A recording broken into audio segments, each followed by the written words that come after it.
I'm ready to slash and burn. No border. I am going to be uncomfortable and all over you from start to finish. Hello, everyone, and welcome to another episode of Outside of the Box. And this isn't the first time that I've had someone from the MadCatter team on my show, but this is the first time that I've had Calvin Eba on my show, which I am excited because, you are a big part of the MadCatter team, but also do so much great stuff at Norwalk. So I'm excited to talk about all of that. Thank you. Yeah, thanks for having me on. Yes, absolutely. So let's kind of talk about Norwalk first because, we're just getting into kind of a new season of that. Finals just wrapped up in December. You're obviously very well known there and make really amazing robots, including some of my favorites because I personally love flamethrowers. And I would want a flamethrower if I made a robot. So yeah, it's very cool. Thank you. Yeah. Norwalk's been a lot of fun. It's been the only event I can, run a flamethrower bot that wild because they have that exhaust system. I tried it at our local event and I melted the arena. Like the roof curled up and warped and yeah, it was bad. I also burnt their streaming equipment, but yeah, so Norwalk's been a lot of fun. And then this past December is just a great event. I had my dad there as my pit crew. And yeah, it just went great, went undefeated with Lynx. And then I was super surprised by all the Sparky Awards that I was, voted to win for and won. Yeah, that's an awesome new addition, I think, to Norwalk this year is having those Sparky Awards because it really does give an extra incentive for, doing great things with the robots or just in general in the community. So yeah, I'm excited it's not for just this. who builds the best robot anymore and who's the most competitive. It's also who gets the most out of Norwalk and who puts on a show. And yeah, I think that's really cool.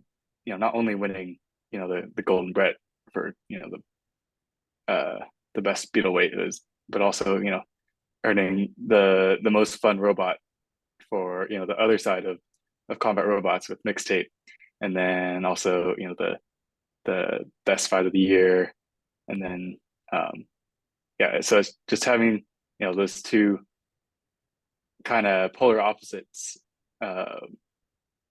being awarded to me was pretty awesome.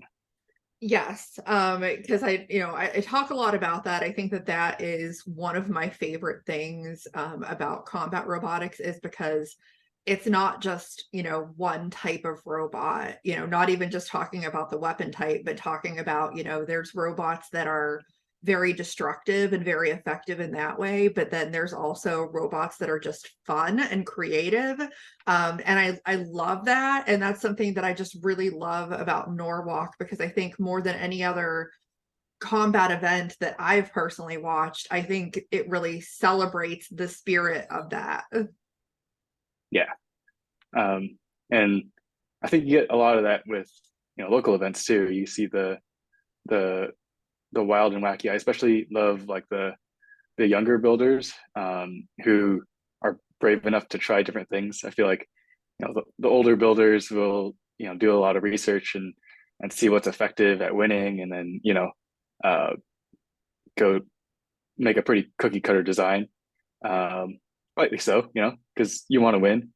But it's really cool to see the new builders come up with the crazy wild out of the box stuff and see them really do good with it. Yeah, absolutely. I mean, have you ever personally, because obviously you design very solid, very good robots that win, but have you ever had some crazy wacky idea that you were like, I would love to try this, but I don't think that it would be very effective? Yeah, so one of my, wild ideas that didn't hasn't made it to a robot yet is kind of a saw blaze, but have the arm powered by a vertical spinner. So think of like the robot being, or Sawblaze's arm being like a teeter totter. So you have a vertical spinner on the one end, on the front of the robot, and then you have an oppositely spinning hammer saw on the back of the teeter totter. So when you hit, the opponent with the vert, it sends the arm swinging around and hits him again with the hammer saw. So I did a bunch of fancy math with, dynamics and all that, and turns out the vert will send the other opponent, flying way off in the sky, way before the arm will come around and hit him again. So, it wouldn't work in real life, but it was a fun concept that I had. But one of those crazy designs that I did actually make was Sucker Punch, and you might have seen that in the Norwalk Havoc episode that I was featured in. But yeah, that used a bunch of different, new things I wanted to try out, all in one robot. So I had the 6-inch drone propeller sucking me down to the floor. So, and then I held the whole like race car outer shell as a skirt. So it created a decent seal with the bottom. So I could get I think it's about 11 inches by 8 inches or so. So I had about 88 square inches of surface area. And then if I pull, a negative 0.1 PSI, that means I have 8.8 pounds of downforce. I have no idea what, pressure I'm actually sucking, but I imagine it'd be more than that. So, conservatively, there's a lot of suction. And then in addition, I had a counter rotating flywheel like Ripperoni. So that also kept my robot, turning flat. So it was a bunch of really cool things all in one robot that, and of course, when you do that, lots of things go wrong. So, so it was a cool concept, but it lost both its fights at Norwalk. I competed with it the weekend before Norwalk in SoCal, and I at least won one fight. So, I didn't have enough time to fix those issues in a week, but it was a good learning experience for sure. Right. And I mean, that's kind of the whole purpose of design and testing. Norwalk is a really great space for that, as well as a lot of the other local events, because you can try something, and if it doesn't work, then, it probably didn't set you back a whole lot, because they're smaller robots. So there's a little bit more leeway than like trying to come up with a new 250-pound concept and putting thousands of dollars into a robot and then realizing this isn't going to work. Yeah, that's why I love the little robots. It's because they're you get more creativity, more experimentation, because you don't face those losses when you lose or when it's a bad idea. And also, I think they move faster, they bounce more, they go flying higher. I think just in general, the fights are more exciting too. I mean, that's my opinion. I think the heavyweights they're slow and sluggish, and they drive like boats, and they don't go very high when they get hit. Yeah, I like. I've seen exceptions. I've definitely seen exceptions, but yes, as a general rule, the smaller ones do typically fly a lot higher when there are collisions or things like that happening. Yeah, for sure. Yeah, that's awesome. Do you have any plans to do anything new with a new bot, or are you kind of at this point, from a Norwalk perspective, rolling with what you have right now? So I definitely like to do a new revision on mixtape. I just kind of move some weight around and make some minor like durability improvements. And then I'd like to do another revision on Sucker Punch too. I learned a lot from the first version, and I think I could do it a whole lot better a second time, and actually make something that might win an event. But I don't have a ton of time outside of work and my other stuff going on in life, so it's kind of getting put aside for the next version of MadCatter. Yeah, because before we know it, we're watching season 7 right now, but before we know it, season 8 will be here. It seems like it's gone by so fast. I feel like filming just happened, and now that it's showing on TV. Now we've already seen one fight from MadCatter. And I was really excited about this match because obviously you're a great driver, Calvin, and obviously Matt Vasquez is a great driver. So I thought that it was just an amazing matchup to see those two robots go at it, and like you really took it to them. Yeah, thanks. We knew it'd be a tough fight going in, and I was very surprised on how well we did. Um, you know, we pretty much stayed the same from last year. We made some minor drive improvements, but no major changes. So I think that definitely gave us an advantage. Meanwhile, Whiplash, they did a whole overhaul on their whole robot. So even though it looks generally the same on the outside, their whole drivetrain and weapon are brushless. So they're using completely new motors, a completely different form factor. They have to gear them differently. None of their gearboxes are the same. The whole inside of the robot's different. All their electronics are different. So they were having they're getting used to that. They had some ESC setting issues, so their weapon didn't spin after a little while. We definitely weren't fighting Whiplash at its fullest, unfortunately. I think the fight would have ended very differently if that was the case. You never know. Matt's a great driver. But I'm happy that Whiplash later in the season will just gets better and better. We have our resident Vesk experts, Alan and Mason on our team, so they're over with the Whiplash team helping them, along with Rory, so they're able to dial in Whiplash by the end of the season.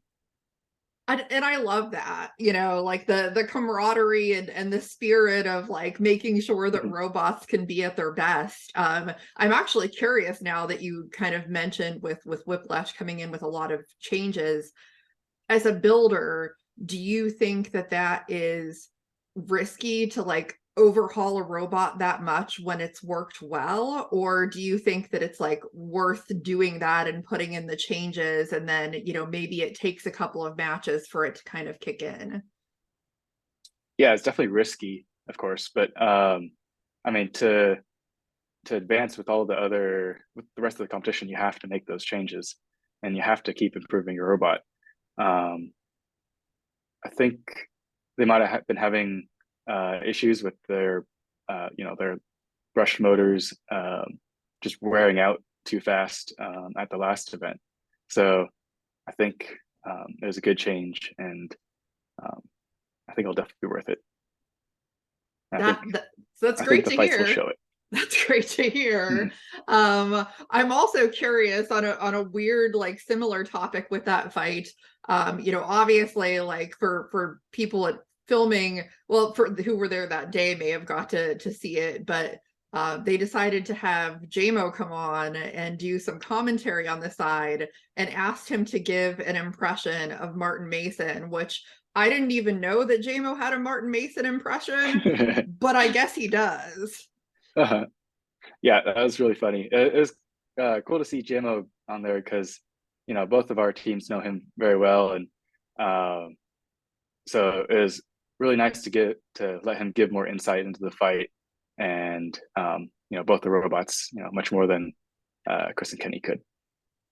Yeah, definitely. Because builders are going to naturally have a different level of insight and perspective than, people.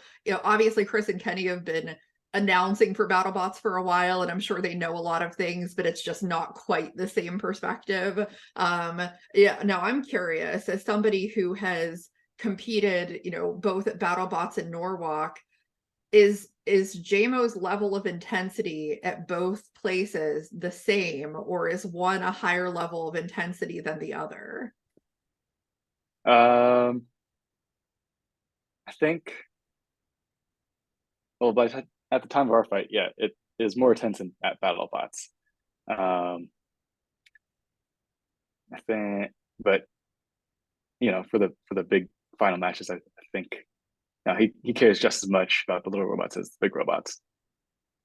Yeah, yeah. And I mean that, like, they're important. Like, I get just as excited no matter what's going on, when it's a robot that I enjoy watching and things like that. So I definitely get that for sure.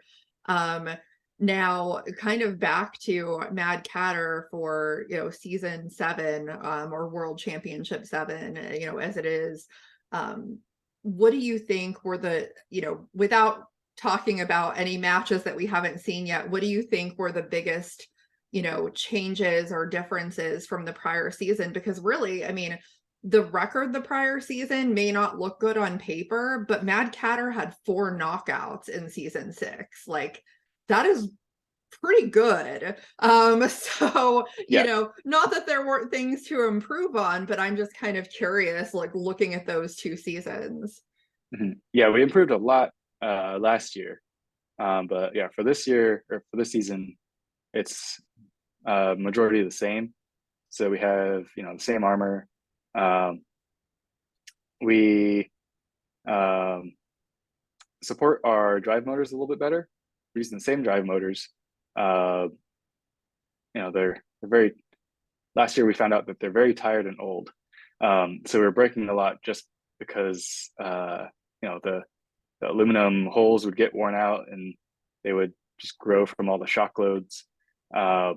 So we supported the ends of the motors a little bit better, and that definitely helped. We didn't have nearly as many drive failures.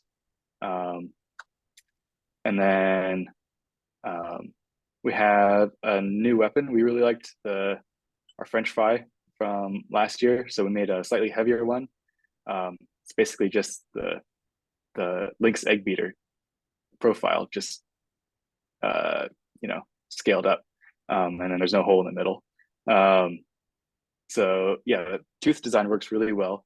And then we have new front wedgelets. So we have some skinnier wedgelets that are double hinged. So they sit flatter on the floor, and then they have a little magnet in the kind of the knee of them, and that keeps it on the ground. And there's some bungees that keep the tip of the fork on the ground as well. And we also have new wedges that you saw in the Whiplash fight. We call them the kitten heels because they look like a kitten heel shoe. So there's a heel on the back of the wedgelet, and then there's the toe of it is really flat, and it's a half-inch thick AR. It's beveled, so it comes to a point. But the whole point of the heel is to keep that front toe perfectly flat with the floor. So the robot can be doing kind of whatever. It can be bouncing around. It can be angled up weird, but the combination of the toe and the heel will keep that wedgelet flat on the floor. And then it's a really wide surface area too, so it doesn't get stuck in the kill slots. So it's meant to be very drivable, like our pontoons in the past, but actually get under people, unlike our pontoons that tended to ride up, and they're they didn't get under anything. Yeah, and Unfortunately, I think the name of the game these days is that you have to be able to get under people, and I think everybody's trying to like one up each other on those wedges and forks and things like that to be able to do that. And we've seen, you know, obviously varying degrees of success, but I'm glad that that's something that, you know, was adapted to kind of work a little bit better than what was there in the past. Yeah, and unfortunately, I didn't rewatch a whole lot of fights this season, so this is my like first or maybe second time seeing the Whiplash fight, and I don't think our kitten heels worked as great as I remember in the box. So I think there'll be some improvements for next year as well. Yeah, yeah, like you said, always gotta, you know, kind of evolve and improve. And I think that's so funny because now that I've been to filming, I understand what everybody says when they're like, I don't remember any of this happening, because I'll be really curious that once we get to the fights that I did see, what I remember and what I did not. Yeah, It's a short period of time, but it's like everything goes out the window.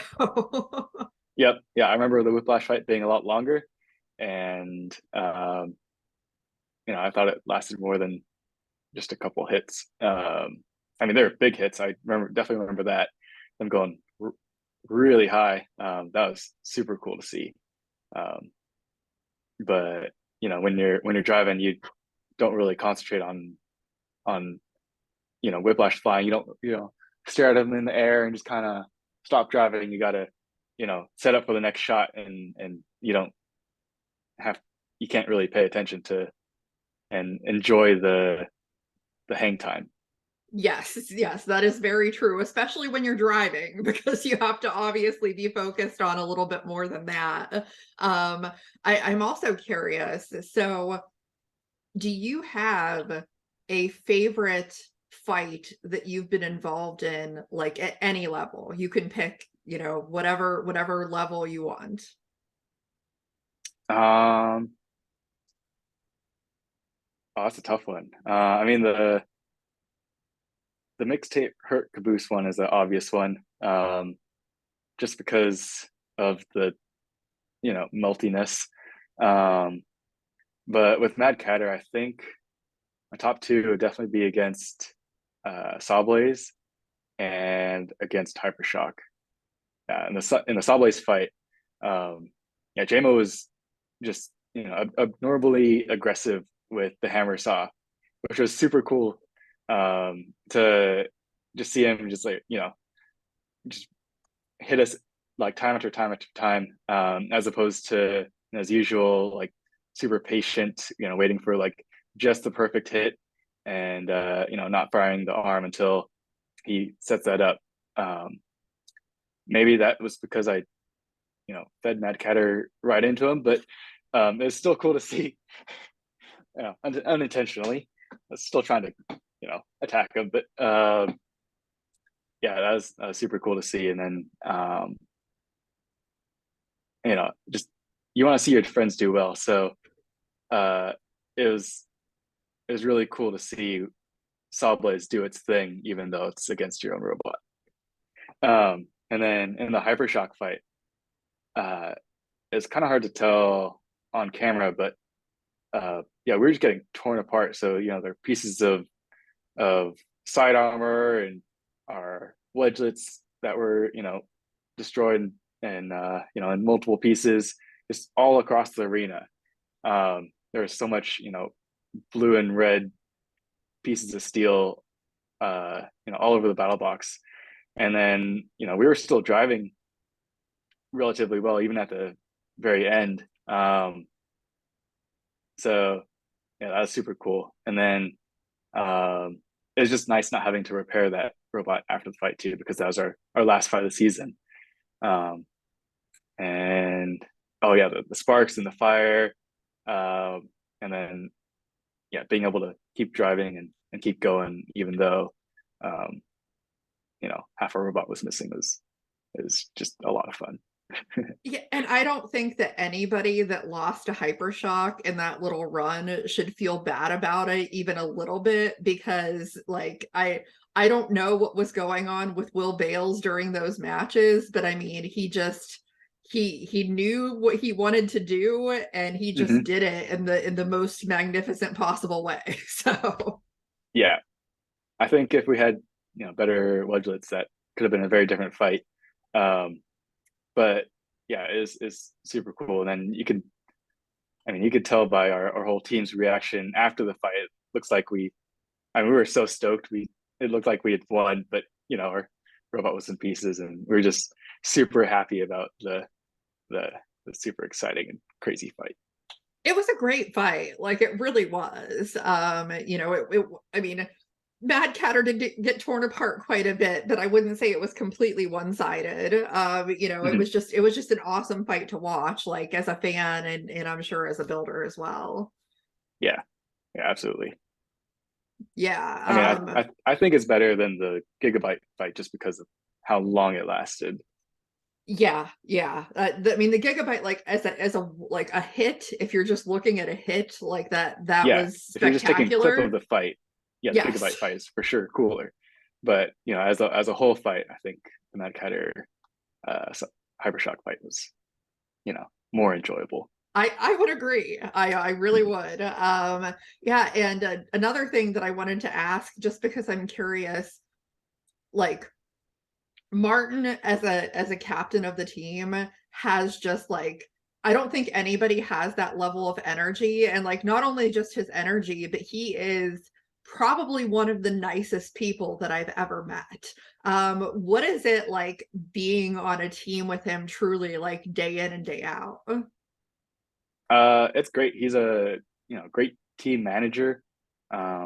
He gets stuff done, um, and uh, yeah, he's great at motivating people and keeping everyone on track, and um, you know great at big picture stuff. So he's a really good asset to the team. And then Yeah. of course he's great on camera, which a lot of us are not. Um, we're a bunch of engineers, and we're not made to be on TV, and it's definitely not one of our or most of our goals is not to make a fool of ourselves on TV. But Martin's willing to do that, and uh, you know, um, and I think that's great because yeah, people love him. Yeah, and I love how, the rest of the team may not like get quite to that level, but I think you still like embrace that energy and get into it, especially like on the walkouts, bringing the robot out and stuff like that. It's a lot of fun, and I think, people really enjoy, seeing that love of what you're doing. Yeah, absolutely. Yeah, the walkouts are always fun. Pointing out the camera and trying not to laugh. Yes, exactly. Um, so yeah, like I'm really excited to kind of see how the rest of the BattleBot season plays out. And Mhm. obviously we can't talk about any of that, but as far as for Norwalk, what's the rest of the plans for the year? Like, are there particular events that you plan on being at for that? I mean, we can kind of talk about our upcoming fights because we have the schedule. True. We can talk about who you're fighting, not Yeah, necessarily what happens. yeah. So So yeah, if you want to kind of talk about that real quick. yeah, so our next fight is up against Riptide, which is of course very reminiscent of my robot Lynx. A Um, little bit, just a little bit. yeah, just a little bit. Um, so we're really scared for that one because um, no one on my team has ever beaten Lynx, and then I've never had to fight Lynx. Well, actually, I did fight a older version of Lynx, but one that I sold. But yeah, so we're pretty scared because there's not a whole lot you can do against it. And then yeah, after that we fight Big Dill, which is made by our good friend E-Man from Seattle, and he actually designed our robot. He designed the whole MadCatter chassis. I designed the armor bits and the weapon, but most of the design was his. So, and of course, we worked with him on the old version of MadCatter, and Mason's worked with him on Warhawk and Cat King for King of Bots. So, and of course, we're pitted right next to each other at the event. So, yeah, we knew that would be a fun fight, and yeah, then Lockjaw. So that's Donald's a great legendary driver, so it was really cool being in a match against him. I'm sure. I'm looking forward to all of those. I think that they're going to be, great matches. And, I definitely wouldn't, a lot of people may think that MadCatter has the upper hand against Big Dill, but I definitely wouldn't count E-Man out, because that's a really well-built robot, and I've seen it do some pretty good things. So I'm curious to see, because I wasn't there for that match, so I don't even know what happens. But I'm really curious to see. we knew Riptide would be a really hard fight, but we were very surprised by how hard of a fight the Big Dill and Lockjaw fights would be. So yeah, I can't wait for people to see those fights, because they're good. Yes, absolutely. Yeah, and any preview stuff that we can talk about as far as Norwalk, in terms of do you know when the next event is that you're going to be going to, or are you still kind of trying to figure that out? I don't have any plans yet to which Norwalk I'm going to. I definitely do want to bring back Mixtape and Links to try to qualify for the December finals again. See if I can go 3 in a row. We'll see. I don't know. But I don't know which month that might be. There's there's Robo Games in April, I believe. So I'm going to that because that's driving distance away from me. And I've never been to Robo Games. So I'm super excited about that. And then I have the Robot Combat Events Championship event in May in Seattle. So I'm really excited for that event too. But those are the only 2 events that I have planned out for now. Awesome. Yeah, that's pretty exciting. And I mean, even though I'm not going, I'm excited that Robo Games is coming back, and hopefully that's something that, I'll be able to check out in the future. But I know a lot of builders are really excited about that and planning on going. So, for anybody that lives more on the West Coast that watches the show, that might be something to check out, because I've heard nothing but good things. Yeah, and it's not just robot combat. They have robot soccer. They have humanoid robots. They have autonomous robots, and yeah, it's just a whole big convention of robots and robot related things. So yeah, combat robots is just kind of a little subset of Robo Games. Yes. Well, and it's a subset of robotics in general. Like, obviously there's a lot of different things that people can do in the engineering robotics area. But this is just one thing that happens to be really cool that I think we all love and enjoy watching. So awesome. Well, that is great. I'm excited to watch the rest of the BattleBot season and see what happens in those matches. And I definitely appreciate you coming on. I know this is something that a lot of fans have been looking forward to. You're definitely somebody that, a lot of people are fans of as a builder and a driver. So I'm excited to have been able to have you on and talk to you. Yeah, thanks. Thanks for having me. Yeah, absolutely. So for people who are, watching, please make sure that you like, subscribe, comment, let me know your thoughts, let me know, what other future shows you would like me to do. And we will see you very soon on the show again.